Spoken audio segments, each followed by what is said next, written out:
Alright, so our next step in brush making is we want to make a brush that looks like an image. So rather than drawing it, we'll use a photograph. So I'm going to go to File, Open, and in my Downloads folder, I should have an image did I save it there? Maybe it's on my desktop. Maybe I'll check my digital art folder. Yeah. Documents? Picture? I am. Okay. Selfie. Alright. So I'm going to open this image up. And this is what I'm going to use to create a brush. Now, to start off, I don't want to change this image permanently.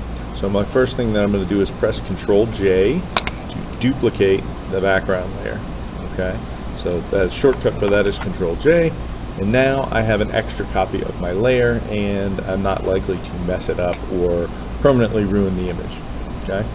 Now what I'm going to do is make sure that my foreground and background colors are black and white. If for whatever reason I had something different, I'll show you how that changes. So I have red and yellow as foreground and background. If I go to Filter, Filter Gallery, and then I'm going to go to Sketch. Oh boy, there we go. Sketch. And then Stamp. Now, you can't really see it that well here, so I have to change the zoom. I'll tell it to fit in view, and there's my whole face, right? So you could try out any of these, but as you can see, it's not coming out in the colors that I would like. So I'm going to hit the Cancel button, and I'm going to press the letter D to get these to revert back to the default. When you hover over the little thing, it should say yes, default, foreground and background. So I press D, and Filter, Filter Gallery, Sketch and Stamp, Sketch Folder, Stamp. Alright, so I'm going to play with the light and dark balance because I really just want to kind of bring out my face. Alright, play with the smoothness. Now, you can also try photocopy. Photocopy is a fun one, depending on the darkness, the level of detail.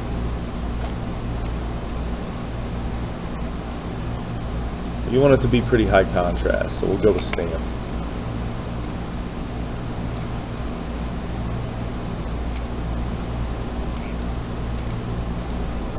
Now there's going to be some little bits I need to clean up.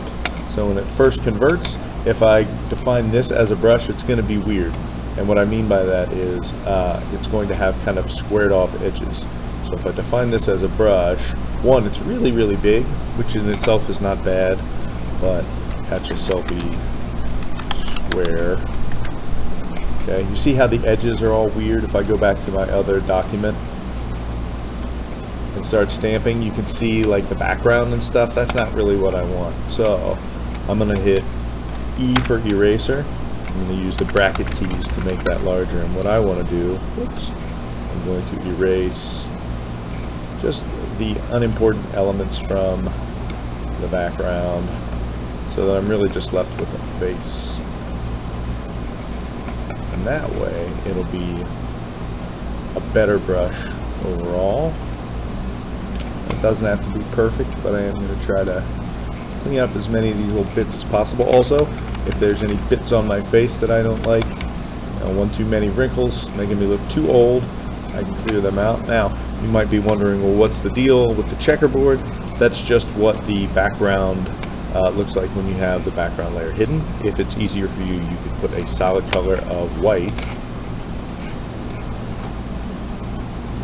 behind there to make it easier to see that you're cleaning it up. But really, we're just erasing any of the little bits that are kind of a distraction. So if I turn the white background on, see, I'm just clearing out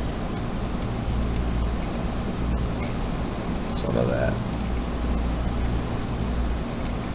Just those little tiny parts that maybe aren't working all that great.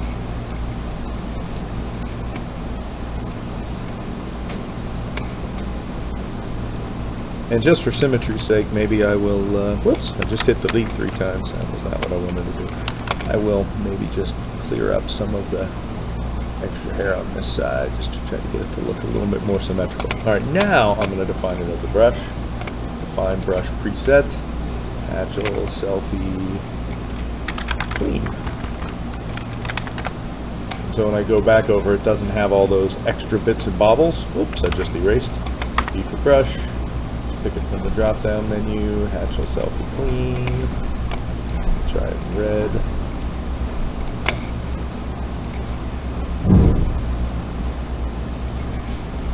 Hit D to get back to my default fill and stroke, black foreground or background, and also you can still play with your shape dynamics, your brush ship tape spacing. You can do all sorts of stuff. So if I make a small version of my face,